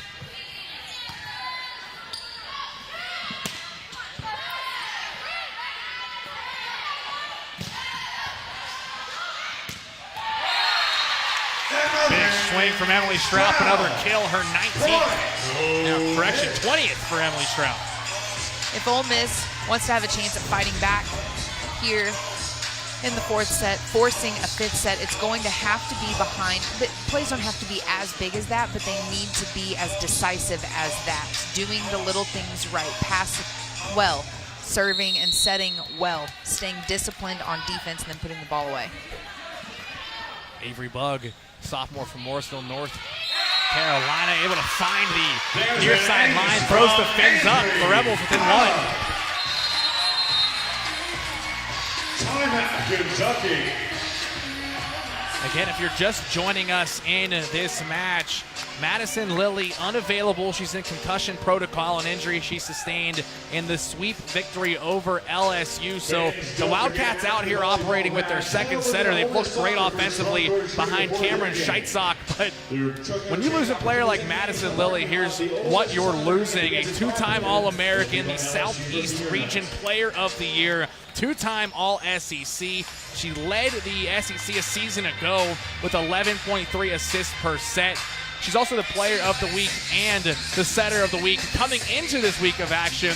I mean, we're bummed just not getting able to see her, but you've got to be careful with the type of injury that she has in a concussion. And we know Kentucky fans and fans of volleyball across the country are going to be excited to see Madison Lilly back out on the floor soon.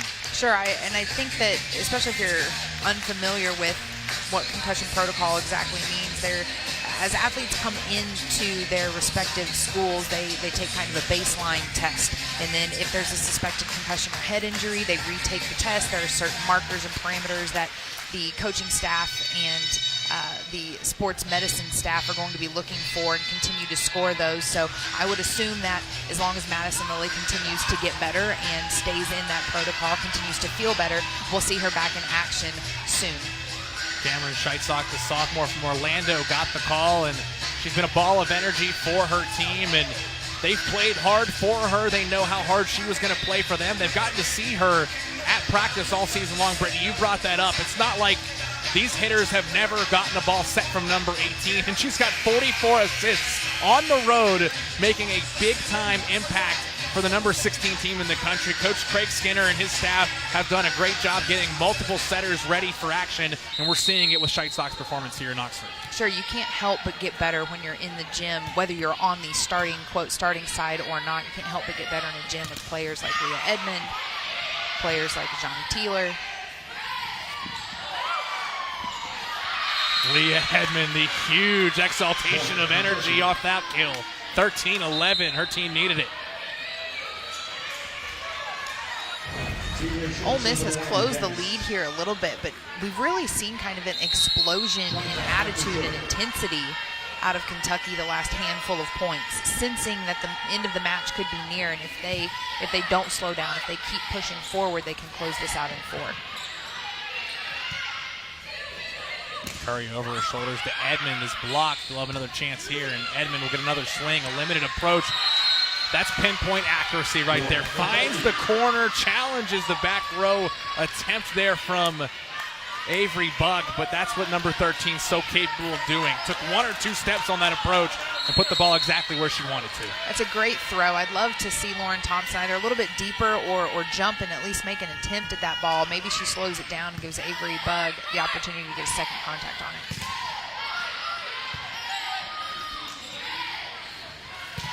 Straub off hands. Great effort there from Stumler, but it won't come back. Another kill for Emily. Good swing high off hands for Straub. She's gotten a lot of her kills that way, and it's not surprising with a block like the one Kentucky has put up here today. Strong approach. She's got a little bit of room there on the line, and that's kind of the direction she swings. 21 kills, 1 off, tying her season high. She also had 55 total attacks, not something we've seen a bunch from her this season. Edmond misfired.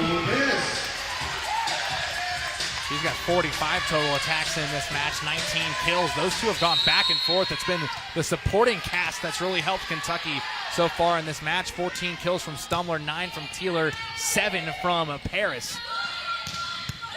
Big jig from Nia Warnell in the back row. This will be Thompson swinging from behind the line as well. Now Teeler gets up and goes down. Teeler in double figures. The third Wildcat to reach at least 10 kills in this match. Such a dominant swing by Teeler, and great communication from Scheitzak. That could be something possibly that this starting rotation would be missing, is just a little kind of ad-lib communication in the middle of a play, but it doesn't seem to affect the Wildcats there. Point for Ole Miss is Aubrey Saltemeyer rolls one to the ground. Just her third kill in this match. Bogey is back in the game. Barnes back to serve. We've got more SEC volleyball for you coming up on Wednesday. Georgia hosts Arkansas at 8 Eastern, 7 Central. You can catch it on the SEC Network and on the ESPN app.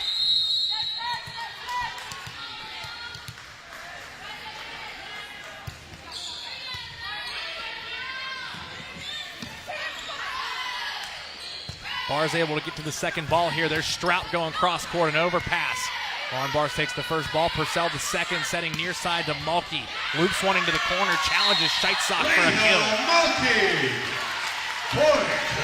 Nice out-of-system play there for the Rebels. Anytime your setter takes the first ball, it's going to be considered out of system. In system would be when your setter takes that second contact. But kind of the rule of thumb is if your setter takes the first ball, you're going to have your libero step in and take your second ball, because she is the only other player on the floor who cannot swing in front of the 10-foot line. The setter obviously can't if they're the one that set the ball, as you can't contact the ball 2 times in a row. Stumler came racing in for that one. Barr's able to get out to Strout. Roofed, but in the red paint, so another point for Ole Miss. They're ahead 16 to 15, and if you think back to the beginning of this set, Brittany, it was a 8-4 contest, a 7 or 8 point run for Kentucky early on, and the Rebels have been able to calm themselves down and answer. Sure, I think they've calmed down a little bit, and I think that Kentucky maybe has, I don't want to say lost the enthusiasm or lost the energy, but they've sort of settled as well. Attack error. Rebels by 2 on the attacking error. Some scores around the SEC. South Carolina sweeps Alabama. Florida hands Tennessee their 4th straight loss. That's Ole Miss's next opponent. That was a 4-set match. Auburn still looking for their first win. 3-0 in favor of Arkansas, and another sweep on the road in Columbia, Missouri, with the Tigers taking down Mississippi State.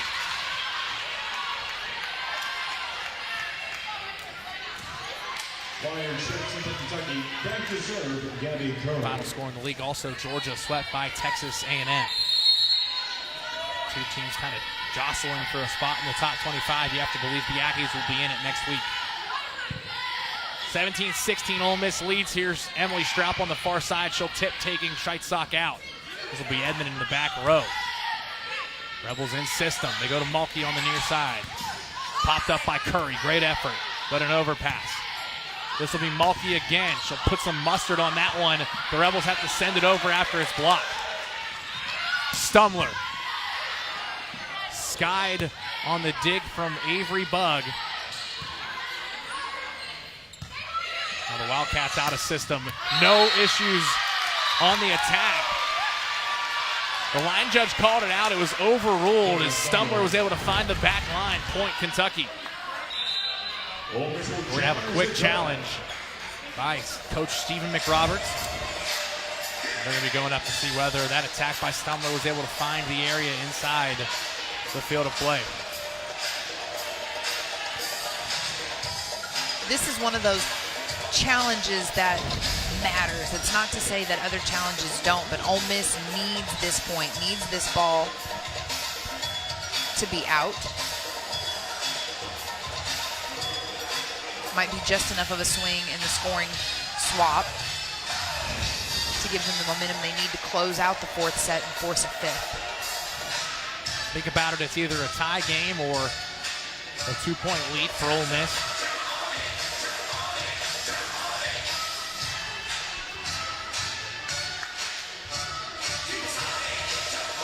17-17 is what our scoreboard reads.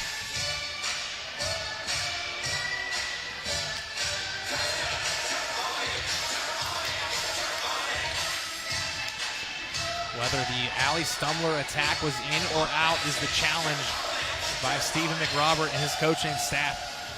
The kill, if it stands, would be Stumler's 15th. She's hitting on a 289 clip. She's been impressive here.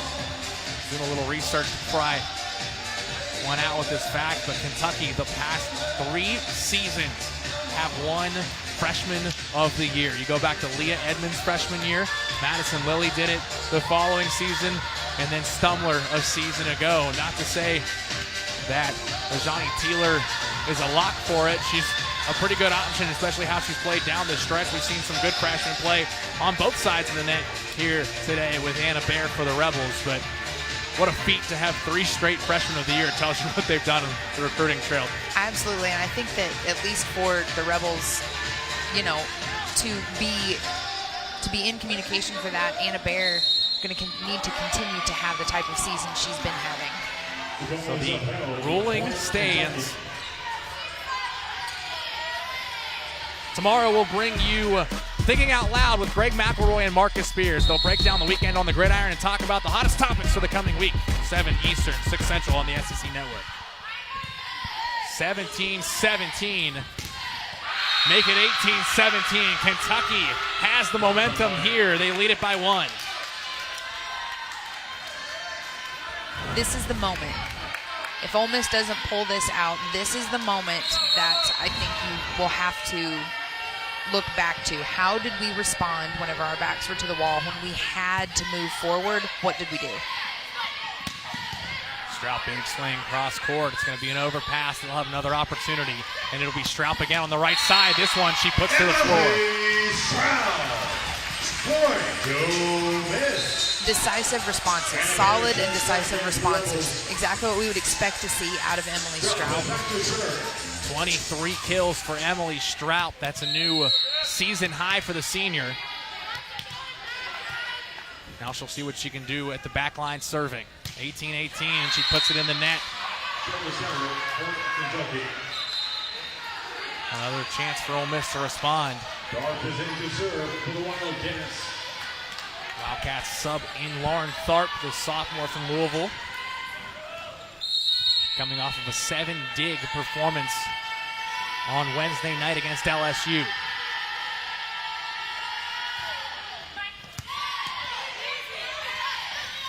Mulkey blocked by Meyer and Stumler. Kentucky pushes ahead by 2. And we're going to get a timeout from Steve. Swinging at a 286 clip. She's been reliable for Lauren Bars.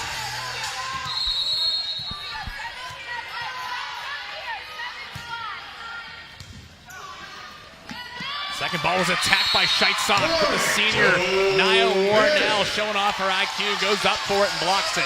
All tied up at 20. Brittany, you mentioned the moment for Ole Miss having to respond. They've done it. Now they can't let it get away from them.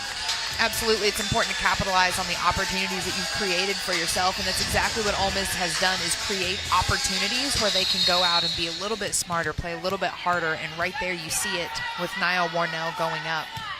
27 attack errors for Ole Miss, 20 for the Wildcats. That ball goes off the blocking hands of Mulkey and then drops to put the Wildcats back up on top by 1. Stumler heads to the back line to serve. It'll be a front row set for Kentucky. Back row for the Rebels. Lauren Bars has 3 hitters. Nia Warnell, Anna Baer, and Leah Mulkey. Mulkey's pass close to the net. Bars able to get to it. She sets Baer outside. Kentucky with the chance to swing at 1. It's Edmond. Here's Mulkey again, and she is roofed by Edmond. 22-20 Kentucky. A player that produces for the Wildcats on the offensive and defensive sides of the ball. We saw some big swings earlier in this rally, and then right there on your screen, you see Edmond go up and put huge hands in front of Leah Mulkey, who doesn't take any pace off the ball.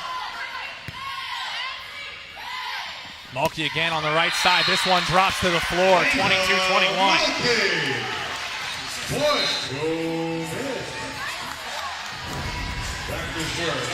You know, Ole Miss is not laying down here. Leah Mulkey was just roofed. That would be the volleyball term for what just happened a few plays ago. She's completely unfazed, though. She gets the set again from Bars. I like that setting decision from Bars as a side note, but Mulkey goes up and makes a great swing on the ball and gets a kill. Incredible effort from Strout. Now Kentucky another chance to put one down. It's Edmond again, and she does just that. 23-21. I don't know if that was an intentional set in the court or if Edmond was just a little bit underset by Scheitzach, but Ole Miss not doing the best job adjusting at the net, and then the defense behind. Obviously, there was a hole there deep in the floor. Nicole Purcell not able to cover all of the area left open. 48 assists for Scheitzach here, making the start against Ole Miss. That ball dumped by Lauren Bars, her 6th kill on 11 total attacks. 23-22 the score. Also for Lauren Bars, her 11th double-double. 10 jigs, 33 assists. She's got 11, which would be at the top of the SEC. Another joust won by Scheitzach. The second ball pushed into the corner by Bars. Scheitzach going to Edmond. Off hands. Good for another kill. Her 21st. And it's match point Kentucky. You know, this is another one of those moments. Even if it doesn't go the way Ole Miss wants it to, how are we going to play right now when our back's against the wall? Are we going to knuckle down, put up a good pass, and then let our offense see what we can do, or are we going to fold? Front row set for the Rebels. Bars goes out to Strout, who pushes it into the corner. Scheitzach's going to set Edmond on the near side, and she's roofed by Nia Warnell. I believe the answer to the question would be they're not going to fold. That's exactly what I would want to see if I'm on that coaching staff. That's what I'd want to see if I'm on the bench, if I'm on the floor. I want to know that my teammates are going to go out and continue to perform even when our backs are against the wall. No libero on the floor for Ole Miss. Nia Warnell will serve. Pops it over. Curry takes the first ball, Scheitzach the second, and then Leah Edmond goes up and hammers one to win the match. 25-23 here in game number 4. 22 kills for the All-American Leah Edmond. She leads her team to victory. The 4th straight win for Kentucky, their 8th in SEC play. This was such a fun match to watch. Obviously, Ole Miss not pleased with the way things turned out, but they got better today. That is something that I would not, I mean, if I didn't mention it, I would be remiss as a coach. My players going out and playing hard against a team like Kentucky, who we will undoubtedly see at the end of the season. That'll do it for us here at the Gillum Center.